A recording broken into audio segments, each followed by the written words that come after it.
जी, तो दोस्तों आपको वेलकम कहता हूँ iFactNerd.com के लर्निंग वीडियो ट्यूटोरियल्स में।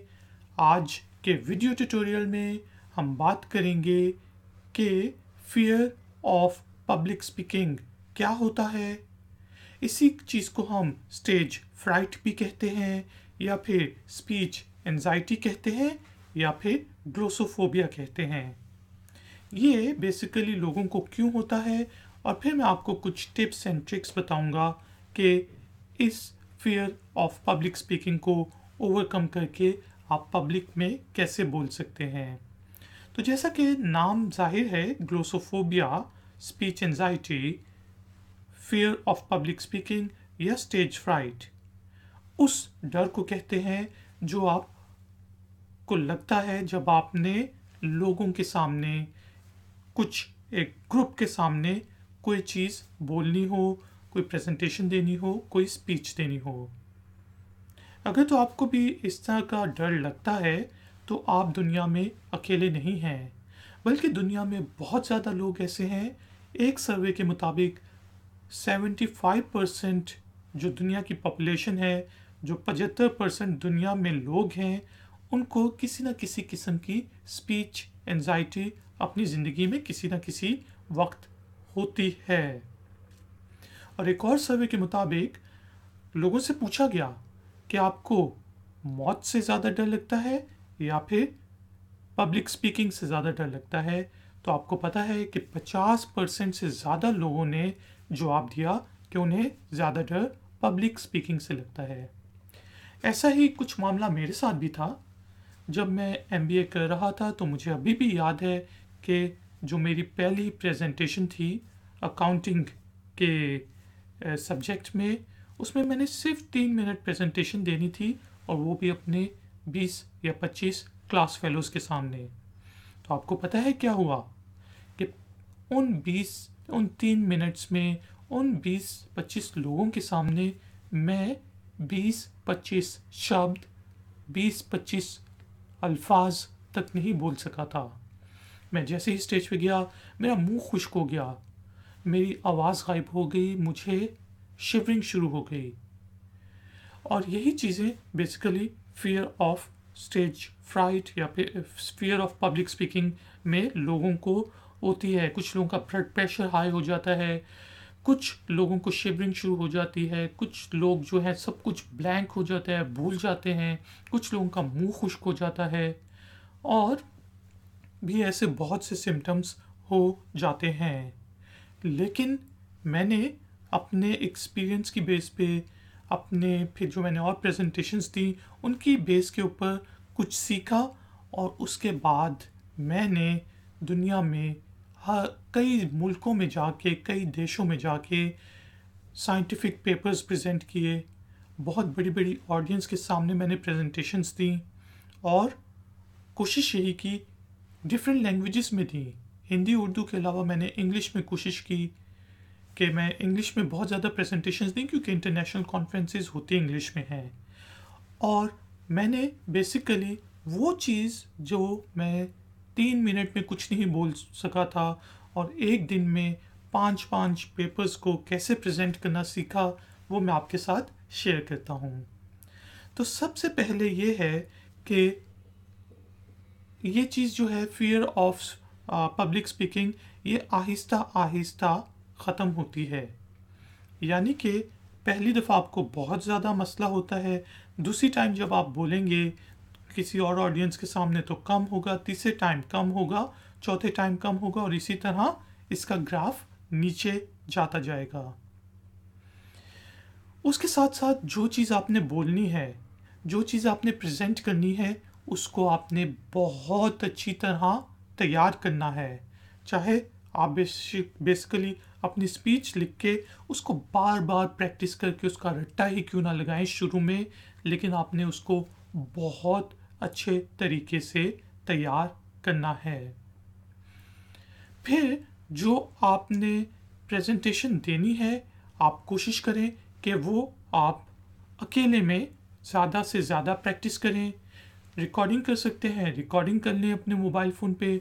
शीशे के सामने आप बोलना चाहते हैं तो शीशे के सामने बोल के उसको आप प्रेजेंट करें।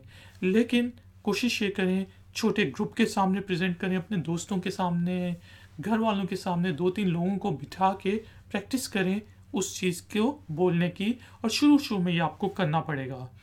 जितने ज़्यादा आप वेल प्रिपेयर्ड होंगे, आप देखेंगे कि जब आपने एक्चुअल पब्लिक स्पीकिंग करनी होगी, कुछ बोलना होगा लोगों के सामने, तो आपका कॉन्फिडेंस शैटर्ड नहीं होगा और आपको डर तो लगेगा। मैं ये नहीं कहता कि डर नहीं लगेगा, डर लगेगा, लेकिन आप वेल प्रिपेयर्ड होंगे और आपने एक एक्ट प्रेजेंट करना होता है। कुछ सिनारियोज में ये भी होता है कि आप समझ लें कि वो जो 15 मिनट 10 मिनट की प्रेजेंटेशन है वो आपने एक्ट करना है। आप रियल लाइफ में कुछ और हैं, लेकिन जब आपने ऑडियंस के सामने जाना है तो आपने कोई और एक्टिंग करनी है। तो कुछ लोगों को इससे भी फ़ायदा होता है कि जब वो कहते हैं कि अच्छा मैंने 15 मिनट के अंदर एक्टिंग करनी है जाके, तो फिर वो जो है फियर ऑफ स्टेज फ्राइट या फिर फियर ऑफ पब्लिक स्पीकिंग को ओवरकम कर जाते हैं। उसके साथ साथ जब आपने प्रेजेंटेशन देनी है तो कोशिश करें कि अपना बेस्ट नज़र आए। अगर आप मर्द हैं तो अच्छी तरह शेव शूव करें, अपना बालों का स्टाइल अच्छा बनाएं, टाई शाई लगाएं, अच्छा सा सूट पहन के जाएं। जब आप बेस्ट नज़र आ रहे होते हैं, आपको लगता है कि मैं बेस्ट नज़र आ रहा हूं, तो आपका कॉन्फिडेंस लेवल और अप हो जाता है। और जब आपको लगता है कि आपका बेस्ट नज़र नहीं आ रहे, तो फिर आपका कॉन्फिडेंस शैटर्ड हो जाता है। इसी तरह अगर आप लड़की हैं तो कोशिश करें मेकअप करके जाएं, अच्छी ड्रेसिंग करके जाएं, ताकि आप लोग अपना बेस्ट नज़र आएं। और जब आपको ये कॉन्फिडेंस होगा कि मैं बेस्ट नज़र आ रहा हूँ, तो आप ऑटोमेटिकली अच्छी तरह प्रेजेंटेशंस दे सकते हैं, स्पीच दे सकते हैं। और कोशिश करें कि जिस हॉल के अंदर आपने प्रेजेंटेशन देनी है उसमें आप 15, 20, 25, 30 मिनट पहले, फंक्शन शुरू होने से पहले, कॉन्फ्रेंस शुरू होने से पहले जाके देखें, अच्छा इस रूम के अंदर मैंने प्रेजेंटेशन देनी है। वहाँ पे डाइस पे जाके खड़े हों, थोड़ा सा कंफर्टेबल फील करें, थोड़ा सा रिलैक्स होके डांस करें। अगर कोई नहीं देख रहा तो आपको पता चल जाएगा। उस रूम के अंदर फिर के देखें तो आप इन्वायरमेंट्स अपने आप को जब उसको वो कराएंगे, अपने आप को इन्वायरमेंट के मुताबिक ढालें, तो आप देखेंगे कि जब एक्चुअल वक्त आएगा आपने प्रेजेंटेशन देनी होगी तो आप घबराएंगे नहीं। उसके साथ साथ हमेशा अपने पास एक पेपर लिख रखें शुरू में, जिसमें आपने अपने मेन पॉइंट्स प्रेजेंटेशन के लिखे हों। चाहे आप उसको रेफ़र ना करें, लेकिन एमरजेंसी के लिए एक्सक्यूज़ मी, एमरजेंसी के लिए ज़रूरी है कि अगर आप चाहते हैं स्टेज पे और भूल जाते हैं तो आपके पास पेपर हो। और आपको अनकॉन्शियसली इस चीज़ का फ़ायदा भी होगा, चाहे आप उसको यूज़ ना करें कि अच्छा अगर मैं भूल गया तो मेरे पास ये बैकअप पड़ा हुआ है, यहाँ से देख के मैं बता दूंगा। ठीक है जी। और इसके अलावा अगर आपके पास ऑप्शन है तो अच्छी प्रेजेंटेशन पावर पॉइंट वगैरह पे बना के लेके जाएं, ताकि क्योंकि जो जितनी भी ज़्यादा आपको हेल्प मिल सकती है, एड मिल सकती है, उनको यूज़ करें। जब आप प्रेजेंटेशन बनाते हैं तो ऑटोमेटिकली पॉइंट्स आपके सामने होते हैं और आपने जो चीज़ याद की होगी वो आप बोलते जाएंगे। उसके साथ साथ आप ये भी सोचें कि ऑडियंस आपसे क्या क्वेश्चंस कर सकती है, लोग क्या क्या पूछ सकते हैं, और उन सवालों का जवाब भी थोड़ा बहुत तैयार करके जाएं। और प्रेजेंटेशन के दौरान अगर आपके साथ कोई बहस करने लग जाता है प्रेजेंटेशन के बाद, तो आप सिंपली कहें कि हाँ मैं तुमसे एग्री करता हूँ, इस चीज़ के बारे में मैंने सोचा नहीं था और मैं इस चीज़ के बारे में सोचूंगा, बजाय इसके कि आप कहें कि मुझे तो इस चीज़ का पता ही नहीं है, ये होती कि आई एम सॉरी। नहीं, आप कहें हाँ your point of view is good, इस चीज़ के बारे में मैंने सोचा नहीं था, मैं आपके इस सवाल के बाद इस चीज़ के ऊपर और काम करूँगा और अपने जो भी नेक्स्ट प्रेजेंटेशन है, रिसर्च वर्क है, उसमें इनकॉर्पोरेट करूँगा। उसके साथ साथ प्रेजेंटेशन से पहले आप अपनी ऑडियंस में से कुछ लोगों के साथ ज़रूर मिलें, हेलो हाय करें, चिट चैट करें, आपको समझ आ जाएगी कि वो लोग क्या हैं। और ये चीज़ अपने दिमाग में रखें कि जो आपकी ऑडियंस है वो भी आपको कामयाब होना देखना चाहती है, वो भी चाहती है कि आप अच्छा प्रेजेंट करें, आप भी चाहते हैं आप अच्छा प्रेजेंट करें। तो इसलिए आपको डरने की ज़रूरत नहीं है। लोग अपना टाइम इन्वेस्ट करके आपकी प्रेजेंटेशन देख रहे हैं, तो इन रिटर्न वो चाहते हैं कि कुछ अच्छी चीज़ प्रेजेंट हो, उनको कुछ मिले, कि आप अच्छी प्रेजेंटेशन दें, आप कामयाब हों। तो इसलिए ये ना समझें कि सामने आपके दुश्मन बैठे हुए हैं और वो चाहते हैं कि आप फेल हों, वो भी चाहते हैं कि आप पास हों।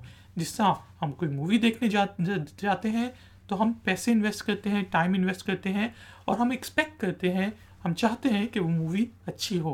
तो इसी तरह लोग चाहते हैं कि आपकी प्रेजेंटेशन अच्छी हो। तो दोस्तों, अगर आप इन कुछ टिप्स के ऊपर अमल करेंगे, प्रैक्टिस करेंगे, और यही है कि बार बार प्रेजेंटेशन देंगे, तो आपका बाय स्टेप्स जो है stage fear, fear of public speaking कम होता जाएगा, स्पीच एंजाइटी कम होती जाएगी, ग्लोसोफोबिया ख़त्म होता जाएगा, और आप देखेंगे कि 15-20 प्रेजेंटेशंस के बाद आपको इनमें से ज़्यादातर चीज़ों की करने की ज़रूरत ही नहीं पड़ेगी, और आप कंफर्टेबल फील होना शुरू कर देंगे। याद रखें, practice makes the man perfect. Practice करें, बेस्ट नज़र आए, और अच्छी तरह प्रिपेयर होके जाएं। उम्मीद है आपको ये ट्यूटोरियल पसंद आया होगा। प्लीज़ लाइक का बटन ज़रूर प्रेस करें, मेरे चैनल को सब्सक्राइब करें, और हो सके तो ifactnerd.com को ज़रूर विज़िट करें। मिलेंगे एक और नए ट्यूटोरियल में। Until then, take care, keep learning, keep enjoying. Good day.